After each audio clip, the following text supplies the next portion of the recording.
So welcome to Belfast, you two. Thank you very much. I can't believe that we're finally here. Quite a journey up the road.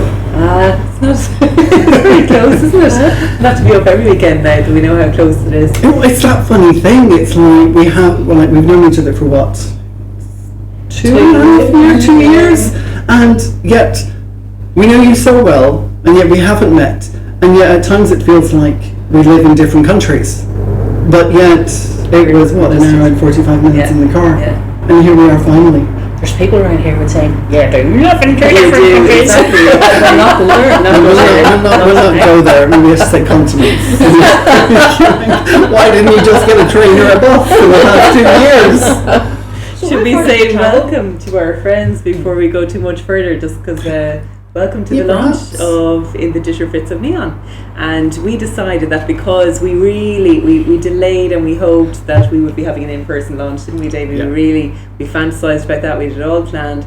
And then when it became clear that wouldn't happen, we thought, well, we have to find some way to make this a bit more sociable than just you and I sitting together because of the topic of the book. So we have our representative friends here, Gaynor and Karen, who have kindly agreed to meet us in Belfast, and later on we're going out in the town. So welcome to the launch. On the town. On the town. It's finally happening. When we first met, it was in Ireland, and we were reading at a 2018. My goodness, Kevin Bateman, an Irish poet, he invited both of us and some other poets to read at a launch, and it was our first time to ever read our poetry live, and we were about petrified. And I think in that sort of fear, we kind of thought, maybe, let's be friends, because we're both petrified and we're freezing cold, and we read for the first time. But when I then moved back to Ireland, I thought, it's great. I have Eileen, she lives in Dublin, I live in Dublin, we're going to go out all the time, we're going to go to gigs, we're going to go to gigs, to dinners. And no. That's when COVID kicked in. Completely just locked in. And then this came from Zoom calls. Yeah. Pretending that we were out, but because we were having glasses of wine. And when I saw the invitation, or I saw the advertisement for the open call for submissions for the conversation pamphlet from Hedgehog Poetry Press from Mark Davidson, I thought, it'd be a dream to do something with Damien, but I couldn't possibly ask him because he knows everybody and he's way too busy, and who am I to think? And then I opened my email, and there's an email from you. Thinking the exact same thing. I wonder would Eileen. I'm delighted. And then I was like, would it be too frivolous to suggest a nights out theme? And nope. So we both, absolutely. So we just traded. I think we had it done in about a week, didn't we? We kind of traded some we definitely had the guts of it there. Some poems we had already, and others we wrote in response to each other, and kind of just developed. That maybe shows you how keen you were to actually have a night out. How little we were doing at the time. But especially when it was so long since we did go out, and suddenly talking about it and remembering, then you remember, but I remember this one, or Eileen would send me the draft of a poem, and I think, I remember when I did something like that, or it became so fluid, and it was because we didn't know each other very well. So these were things that we probably would have found out over the years of, end of the night drinking conversation kind of thing. And suddenly here we were with just, a polite glass of wine, sharing these intimate moments, comic moments. But hopefully people will find different ones that resonate. And again, it was just a bit of fun for us. It was just to keep us alive, and seeing as we couldn't create new memories at that time, to kind of reflect back and think about the people we were missing and the kind of freedoms that we were missing.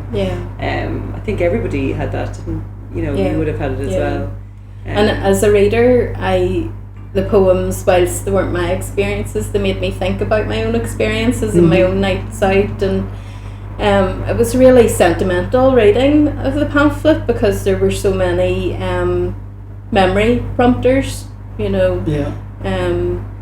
I think probably that'll be everybody's experience as a reader of it. They'll find themselves reminiscing, thinking of their own nights out. I nearly needed a good lie down after reading it. I felt as if I'd been everywhere, and done everything. But it also prompted a few memories that I'm definitely not going to share. Lots more drinks. So, Damien, do you want to read a poem for us? Because you opened the collection there. You opened the pamphlet As with soon your as it is called Opening Moves, appropriately named perhaps poem. that is Go the on. appropriate one to read. Okay, so a little backdrop, just a very brief backdrop. So I lived in Paris, as many people know, because I do seem to talk about it quite a lot, in the late 1990s. That was the first time. And the Open Cafe is basically gay mecca. It's basically the centre of Parisian gay life, or it was, especially in the 90s. And this is about one day where I went in. It was in the early days, and I didn't have very many friends. I had just moved there from Ireland, didn't really speak the language, was struggling to understand. And I started talking to the people next to us, and then the table next to them started speaking to us, and then suddenly we were playing Scrabble, and then suddenly there were 16 people, and then we ended up in a restaurant next door, and this went on till about 2 or 3 in the morning, and we all said our goodbyes. And about a week later, I went into the Open Cafe again, and I met one of the guys who had been there, Vincent, and I was saying to him, "Oh, you know, how is such and such, and how's Amy, and how's Joe, and who are they?" And I went, Amy and Joe, like we all went to dinner. Best friends. Nobody basically knew anybody. It was just a coincidence that we had all started chatting. So that's basically the background to Opening Moves.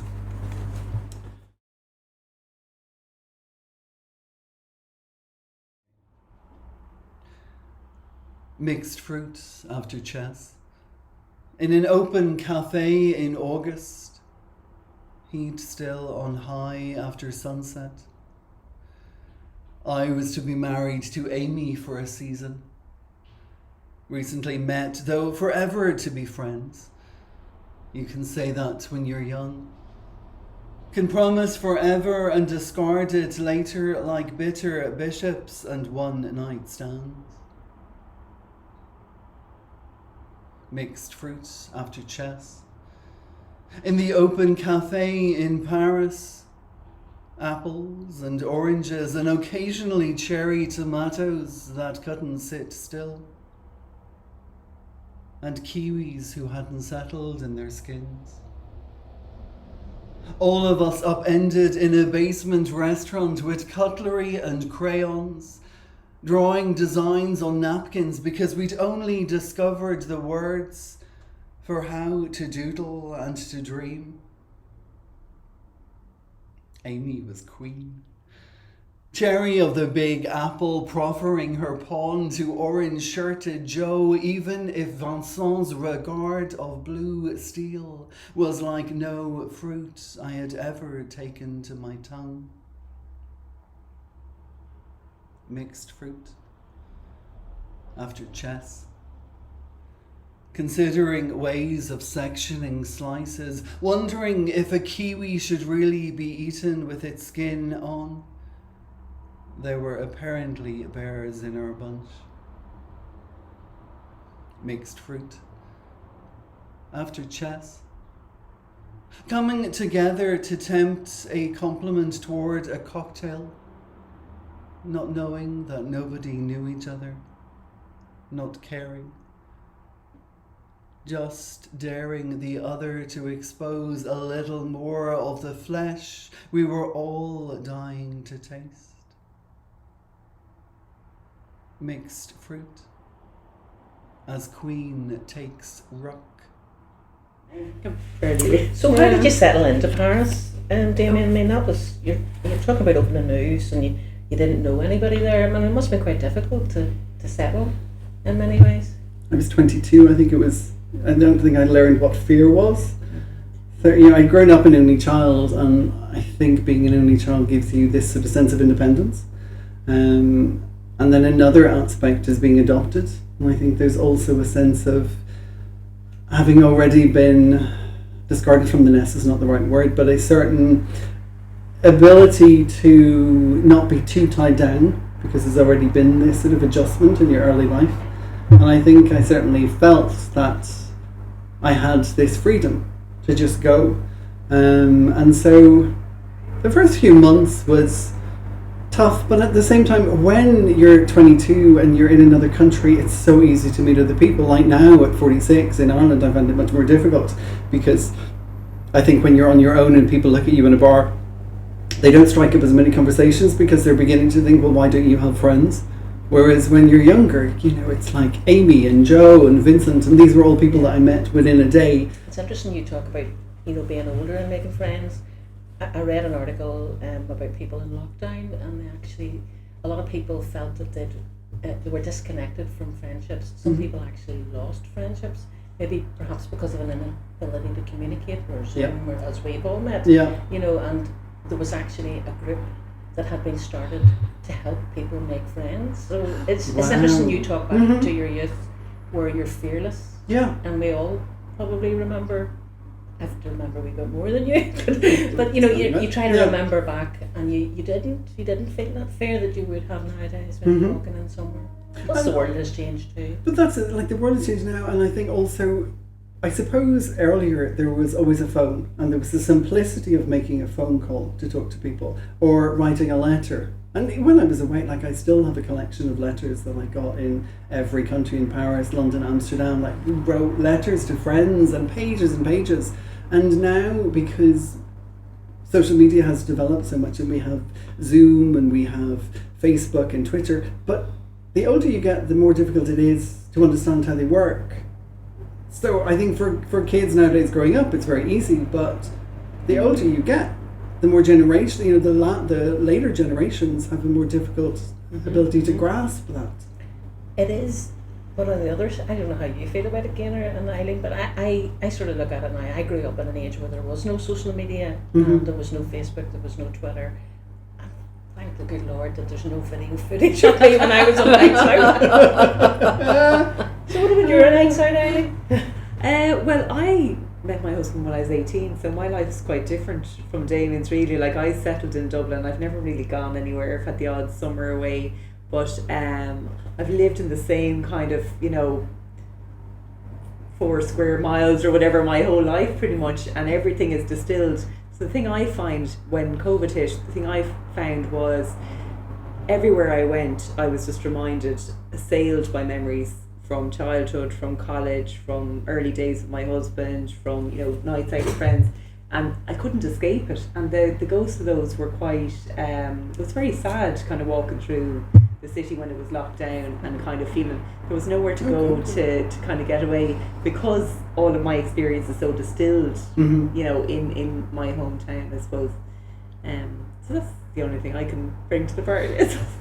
When Damien and I met, we did discover, I hope you don't mind, that we were the same age, which does or doesn't mean anything. In a way, it gave us a kind of, I suppose, when you know that somebody is similar age, it means you've a comfort in discussing cultural references and things like that, or a place that was there when you were, you have a similar kind of memory bank.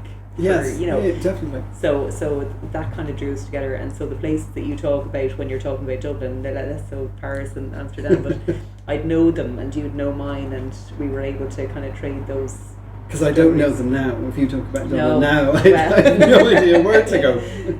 Well, sure, who knows what'll come back. I think it'll be a real, certain things are closed and will never reopen. Yeah. It'll be a whole new city. All the cities will have to revitalise now, and there'll be new places and new new businesses will open up, and the new breath will breathe back in, and that'll be lovely. But it'll be sad to say goodbye to the places that we used to love going. And I also wonder if it would be nice to see this sort of a bit more diversity in terms of where the centre is. Yes, yes. When I was a kid, the centre of Dublin was Henry Street and Grafton Street, and that was kind of it. And my knowledge as a child seemed that we grew up in the suburbs, and you went into the city, but you went to Henry Street and Grafton Street, and one was very expensive, and one was more where you could buy things, and that was it. But Dublin is so much more.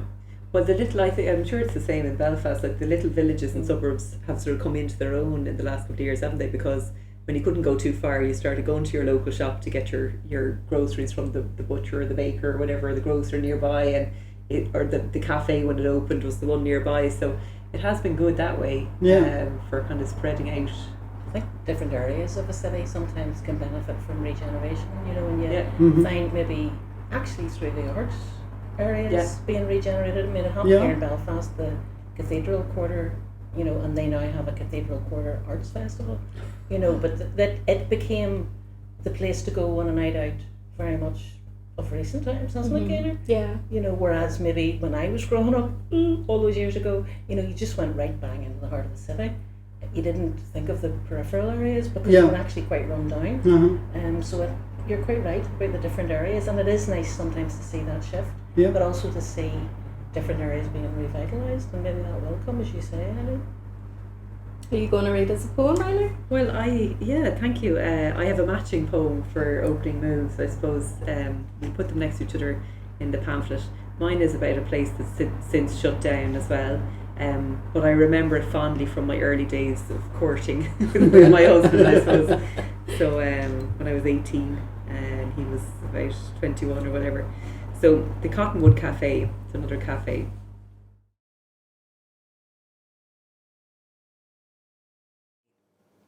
I know the place existed. I can still see the rockabilly maitress D snaking between gingham tables in her matching headscarf.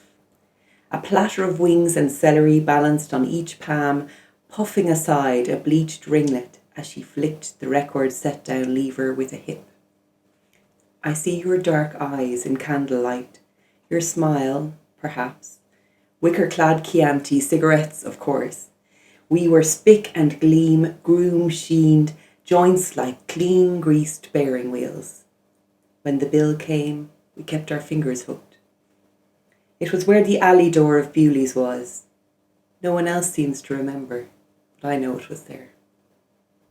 The nostalgia at the end, that it's not there, nobody remembers it, but I remember it. What did your husband think of the poem? I'm sure that must have brought memories. I think it might have brought a tear. And he's not an easy man to bring a tear to his eye, but I think it did bring a tear. But funnily enough, he's one of the people who doesn't quite remember as well. And I have it really vivid in my head, you know, when you just. But it's not really just about the night, sure it's not. It's about that kind of that place you're at that time, and the emotions that you were feeling, and the vibrance and the love and all of those things that you can still remember when you close your eyes. You can still see how you were and how it felt. So he got that. He got that situation sort of dates where you were at in your relationship. That's very much when you just can't be separated and you're totally absorbed in each other. Yeah. Absolutely. Damien, what about the racquetball? I've got one more here. Look. Are you going to read it? You do, thank you very much. Did you wear that specially? Absolutely. Diamond studded and everything. Well, Wrecking Ball. So this is set in the very famous The George, which at one point was basically the only place in Dublin that you could go to be gay.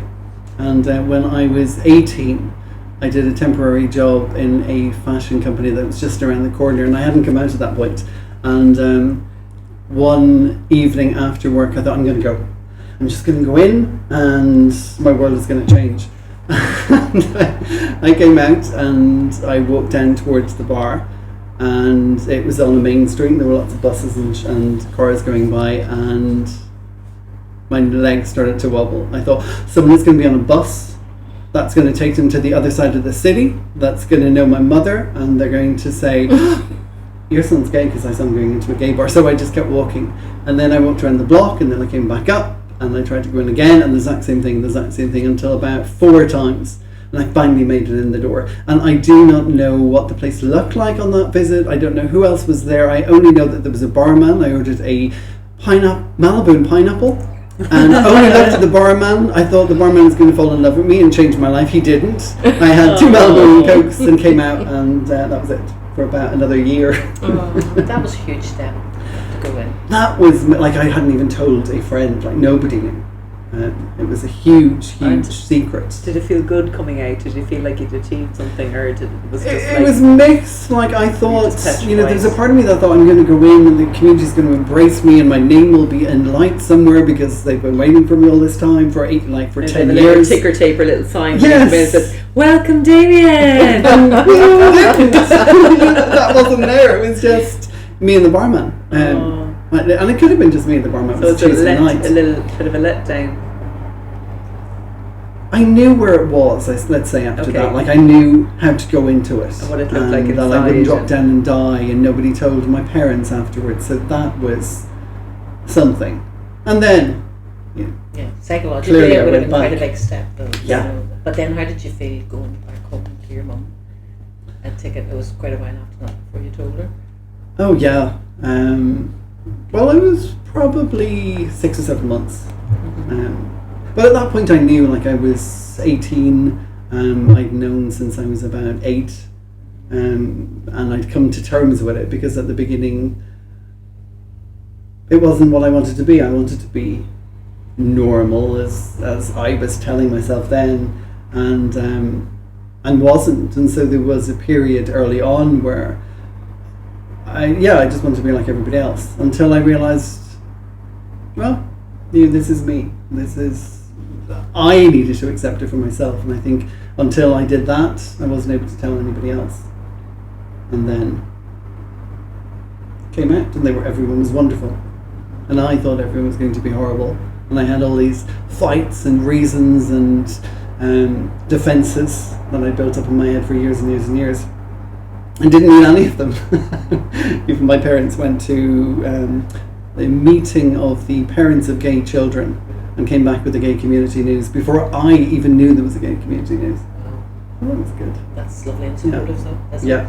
Yeah, that's what I needed. So this is a glitter ball is not a wrecking ball.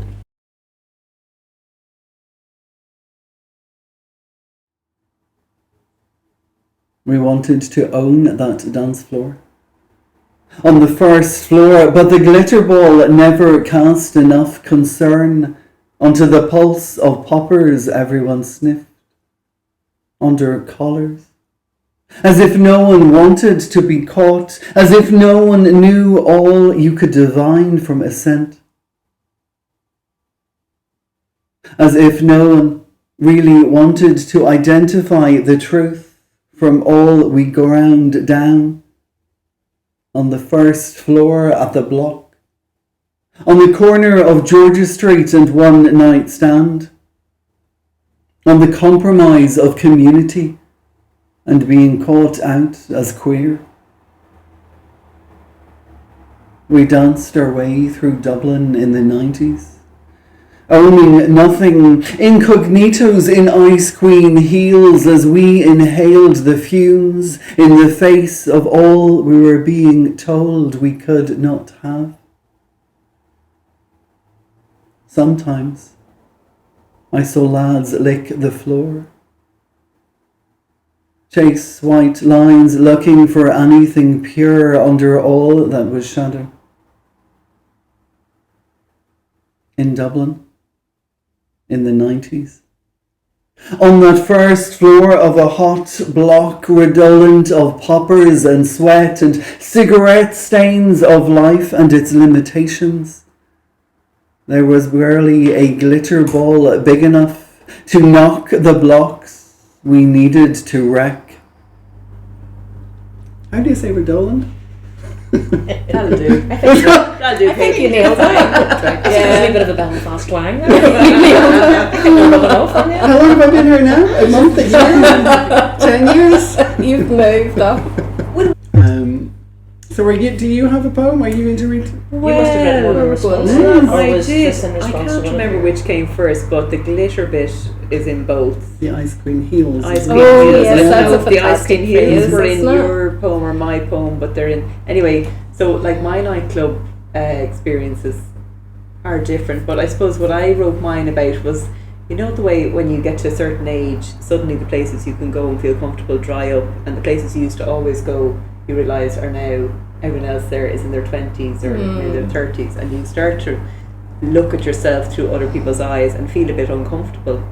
And there's really only one or two places that I know of in Dublin where I can go with my friends in our 40s and 50s, and we don't feel like fish out of water, like feel it's okay to still want to go somewhere after your meal to hang out with your mates and to maybe have a dance or whatever.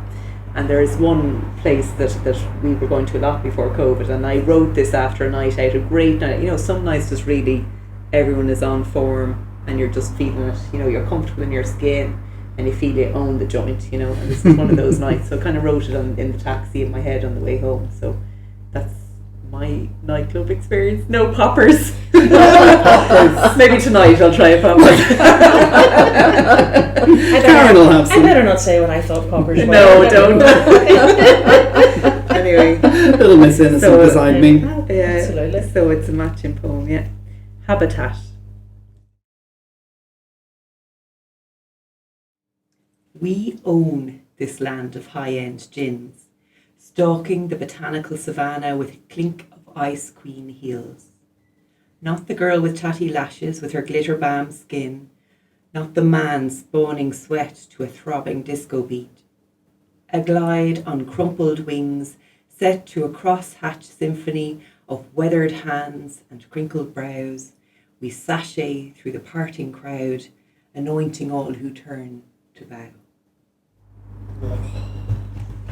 So we'll have that later on, will be late. Any of those places open tonight in Belfast? Maybe it's too soon. Next trip up. So tell us about the rest of them. Damien, is there any others you're going to read for us tonight? Or? Well, I think so. I was just thinking, like, talking about what came first and what line. So I think one of the funny things or the interesting things about putting the collection together was very much that either I had an idea or Eileen had an idea, or you had a semblance of a poem or I had a semblance of a poem, and we'd talk about it either on Zoom or else we'd email sort of back and forth with a poem. And what I really enjoyed was finding a line or a phrase in your poem and being able to take that, and that literally being my gateway sort of into the next poem. I think one of the poems that we're not going to read, but we actually did read yesterday on the podcast, if anybody wants to tune in to Eat the Storms, on Spotify, Apple, Anchor, Google, Breaker, FM, and Public Radio, was a poem that, the last line of your poem, which was two hens in a basket, and you said we never did make it to the Burrell collection. That prompted me yeah. because as you'll hear if you read the poem, unfortunately myself and my cousin got stoned in Amsterdam when she came for a visit, and we had planned everything for that weekend, and we had a Friday night that was fantastic, and then we got stoned on the Saturday afternoon, and we never did make it to anything for the rest of the weekend. But it was those, we had a discussion about what poems we were going to write, but it was funny that sometimes it was just, oh, that's the line, like that's, yeah, I have a poem about that, and it's something so random that just struck a chord, and the poems began to flow. This feels to me a bit confessional tonight. I think I should give you a few Hail Marys. Does she come in liquid form? Why do you think we left home to do the launch stuff? Oh, but it's funny, like they are quite confessional, like they're kind of raw, aren't they? A mixture of sort of comedy and then quite raw. And I was surprised sometimes at what came out when we were writing. So was I when I was reading it. Folks, you really got to get a copy. Yeah, so this is going to be my last poem of the evening, possibly because it goes right back to the beginning and trying to figure out who I was. And I suppose at the time you look around and you look to your friends, or you look to your parents, and you look to family, and so you copy them. But it took me a while to figure out that copying is not really the same as being truthful to who you are yourself. So this is called Trying to Identify a Taste True to Ourselves.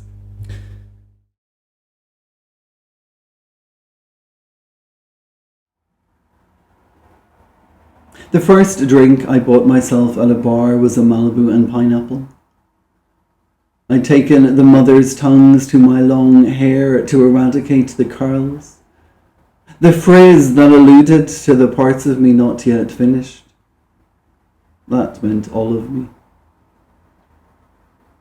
I wanted to be slick, like them, like she was, with the island air diluting in the glass I had to copy.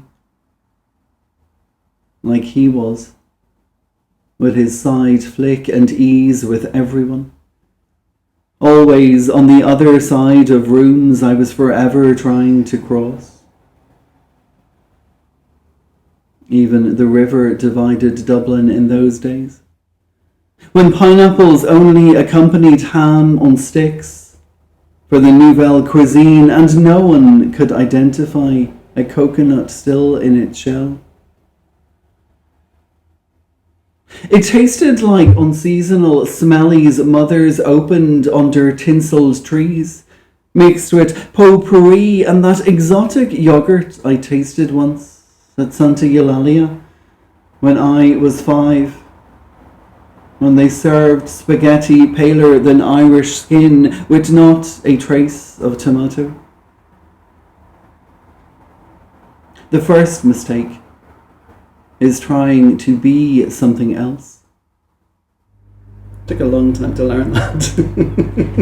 A lot of Malibu pineapple. Yeah, but I think that's true of all of us in a way, is it not? You know, that you sometimes you grow into yourself. You know, you don't maybe grow up, but you grow into yourself.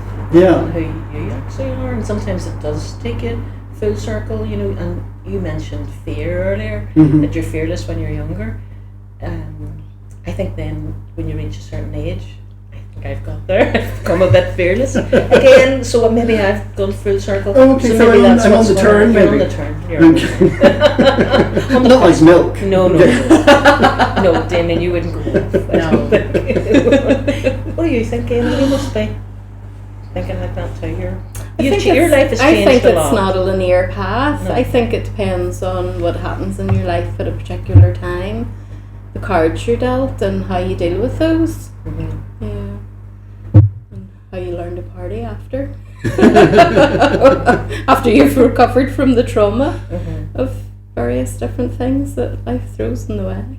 But it's funny because I was very shy, as I still am, exceptionally shy and very introverted.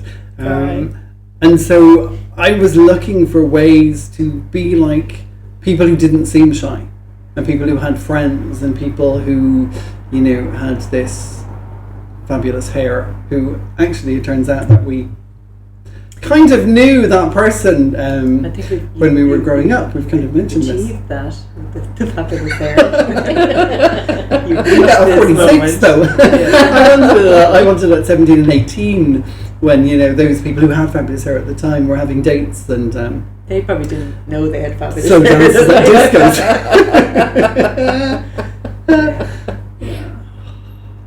That's so true of us all, isn't it? You want what you haven't got. You know, you want. Yeah. If you've curly hair, you want straight hair. If That's you want right. somebody who looks glam, you want that, and I don't know. And then you see somebody who looks really brilliant and they're casual and dressed down, and you think, oh, I'd have to do that. And you end up with a wardrobe that's a mishmash of everything, and you have nothing to wear. Yeah, it takes a long time to realise that what suits others doesn't suit you. Yeah. Says the guy who worked for 25 years in fashion and told everybody else what to wear. Sorry. I think there's a blog coming on there. Where are you taking this next, Eileen? Well, do you know, there was a poem that I ended up writing through this that I never would have written by myself, and it was because Damien sent me, which one was it? The Learning to Not Name Everything. And a couple of lines out that sparked this, but I had never written a long poem before. Now this isn't super long, but it's over the page, which is unusual for me. And I think it was the freedom, Damien, that you were like my poems are very pared back, you know, and the freedom that I got from listening to your voice more started to make me think, well, maybe I could write a longer sentence, and maybe I could fill in a bit more detail, and not kind of be all the time whittling and kind of, you know. And well, meanwhile, I was really interested in how you developed your art, because I was thinking, I need to pare back. I want to see how Eileen pares back, because she does it so well. It's like a sculpture, you know, just like a little bit more. But then there's I think people who are like, we're all working towards trying to improve all the time, aren't we? The people who seem to be really accomplished poets, they would often say, like, throw it all out there on the page and then work back. And I think where I'm at is I'm a little bit too tight at the beginning, and I could benefit from throwing it all out the page. And you can always work back, but you can't often expand if you've started from a tight place. Do you know what I mean? So maybe I need a few poppers. Maybe you're giving me the poppers. But definitely this poem I would never have written by myself, and what it is really is it's called When We Could, and it's an imagined night out or a day in my head I was imagining you and me, Damien. I don't know if I ever said that to you, but this is our story of an idealised day that we might have in the future, or if the past had, been allowed to continue the way it was supposed to before COVID and all the rest. So it was sort of just, I suppose, that's what it was, a little fantasy for myself. So if you come with me on a journey, I will take you on a fantasy night day with Damie in Dublin. Okay. When we could.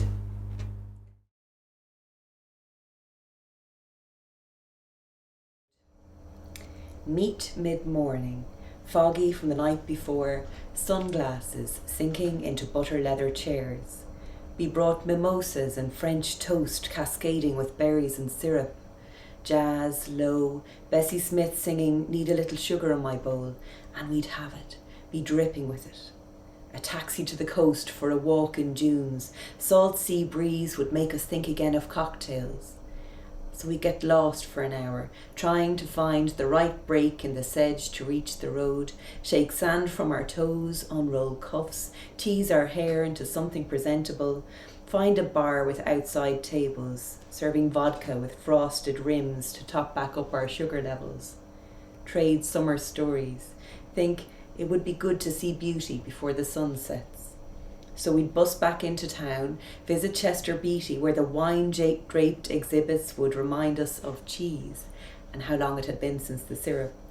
So we'd find an enoteca, feast on burrata, ciabatta, Nero d'Avola. Friends would arrive. Through impromptu texts and window passings, we'd get too big for the table. Sharing plates picked clean, extra bottles emptied by, one more glass please for my friend. Move the party. Take a left bend down a dark street, arrive to Fleetwood Mac as the night takes over. We'd find a banquette, pile bags and jackets precariously, take turns minding them, buying rounds, have conspiratorial catch-ups in toilet queues and smoking areas, but mainly dance. For what seemed like days, dance until one by one we'd slip away through soft-washed streets on a promise to do it all again another night. Thank you. Sign me up. Yeah. I'm coming for that. Yeah, that sounds like I think a we're going perfect to need a couple day. of banquettes. Just Yeah. the perfect Yeah. day, doesn't it? Don't you It miss does. it, that freedom? Oh my God, I just miss it. Yeah, I miss it. yeah, we'll do that. Not knowing That's who you ahead of might us. bump into. I think that might call for a little champagne, maybe, I no? think so. Ooh. We got Pop any? the cork. I think that can be arranged. Let me go to the bar. So, Now, are we So it ready? doesn't all fall out. In the to Jitterfritz of launch Neon, in to the launch. Jitterfritz of Neon. Woo! We would like to say a huge thank you to Mark Davidson, the creator of the Hedgehog Pro 2 Press, for publishing our pamphlet. My name is Damien B. Donnelly. And I'm Eileen DeQuare. And thank you very much for joining us for the launch of In the Jitterfritz of Neon. Thank you. Bye, everybody. Bye. Oh, thank you.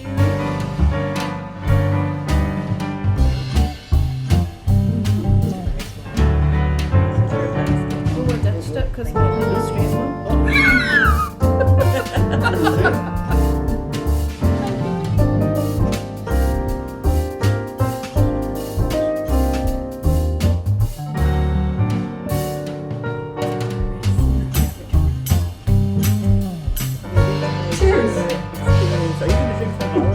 You are. We drink about your experience as a barman in your new collection, the Paris one. Exactly. One thing sweet. Cheers. Cheers. Thank you so much. Cheers. Thank you so much, ladies.